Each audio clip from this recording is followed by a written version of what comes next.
광주광역시 북구 임동에는 오랜 시간의 흔적을 간직하고 곧 사라지는 공간이 있습니다. 1930년대 중반 일제강점기 시절에 나라 잃은 조선인들의 피와 땀, 눈물로 세워진 건축물. 당시 가네가우치 공장으로 불렸고 해방 후에는 전남방직공사로, 1961년에는 전남방직과 일신방직 두 회사로 분리되어 하나의 건물에 정문을 달리한 채 60년을 버텨온 곳입니다. 이곳은 해방 이전 가네가우치의 방적 공장이었던 전남공장과 광주 양잠장이 있던 곳입니다. 가네가우치 방적을 줄여 가네보라고도 불렸죠.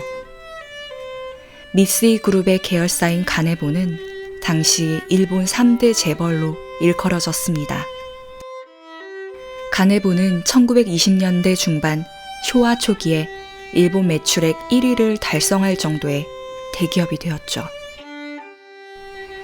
일본의 고베와 오사카에 지점을 두고 한반도에는 경성에 출장소를 설치합니다. 이후 실을 뽑는 제사공장을 설립하여 본격적으로 조선의 물적, 인적 자원을 수탈합니다. 소속 노무자는 모두 피징용자로 전환되며 노무자들을 착취하기 시작합니다. 광주 학동과 임동은 가네보 제사공장, 방적공장, 양잠소가 있었는데요. 현재 금호맨션에는 그 시기 제사공장의 굴뚝이 아직 남아 있습니다. 광주가 타깃이 되었던 이유는 원료 확보가 수월했기 때문인데요. 타 도시보다 누에고치 생산량이 많았고 뽕잎 생산비가 저렴했으며 또 산과 들로 목화꽃이 피었기 때문입니다. 게다가 공업용수도 풍부했죠.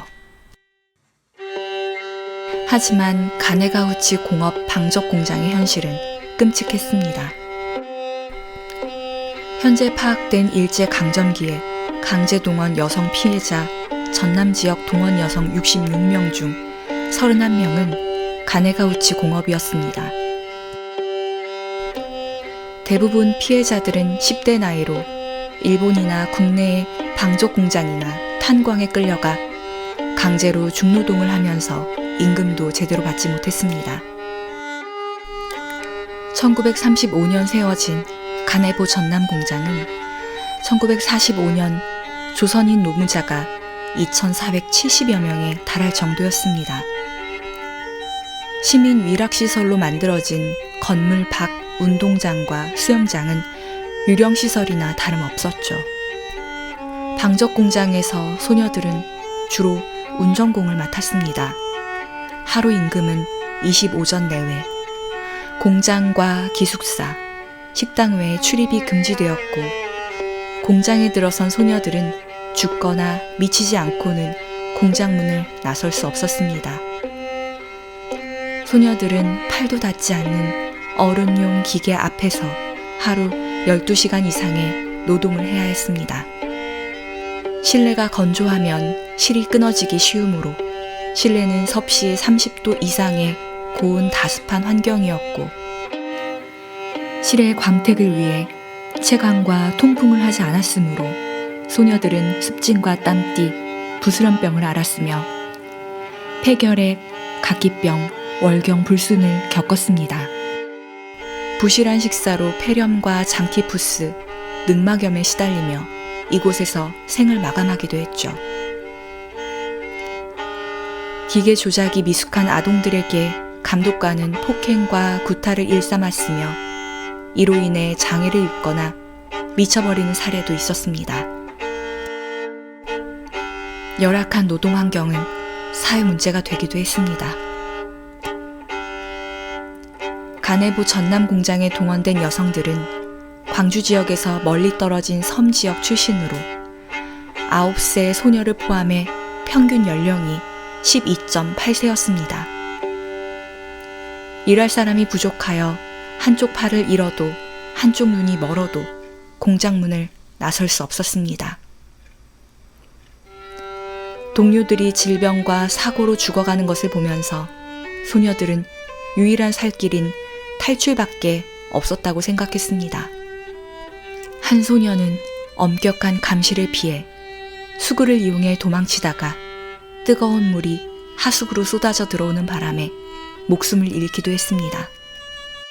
그러나 일본의 패망과 함께 한반도에서 물러나게 되었고 1945년 8월 광복을 맞은 가네가우치 종업원들은 방무기를 중심으로 노동자들이 공장을 돌리기 시작했습니다. 그러나 또 한 번 시련이 찾아왔습니다. 같은 회사가 분리되며 공장의 모든 것이 둘로 나뉘었죠. 종업원들은 반씩 나뉘었고 담장을 자로 잰 듯 갈랐습니다. 하나의 건물, 2개의 정문을 사용하게 된 것이죠. 그러나 1970년 전방과 1심 방직은 최고의 호황기를 누리게 됩니다. 당시 집안 경제를 책임지고 오빠나 남동생 학업 뒷바라지를 숙명으로 여겼던 여공들에게는 돈도 벌고 못다한 공부도 할 수 있는 곳이기도 했습니다. 산업체 특별학급으로 낮에는 일을 하고 저녁에는 공부를 할 수 있었기 때문이죠. 뽕뽕다리는 양삼동 발산마을과 공장을 잇는 가교였습니다. 어린 여공들은 이곳에서 잠을 이겨내며 미래를 그려나갔을 것입니다. 1973년 발산교가 만들어지며 기숙사 비용을 줄여보려는 여공들이 이곳에 터를 잡았습니다. 광주의 마지막 남은 달동네라고 불리는 발산마을. 당시 노동자들이 바라보았을 그 달이 그 시절의 기억을 아직 간직하고 있을 것입니다.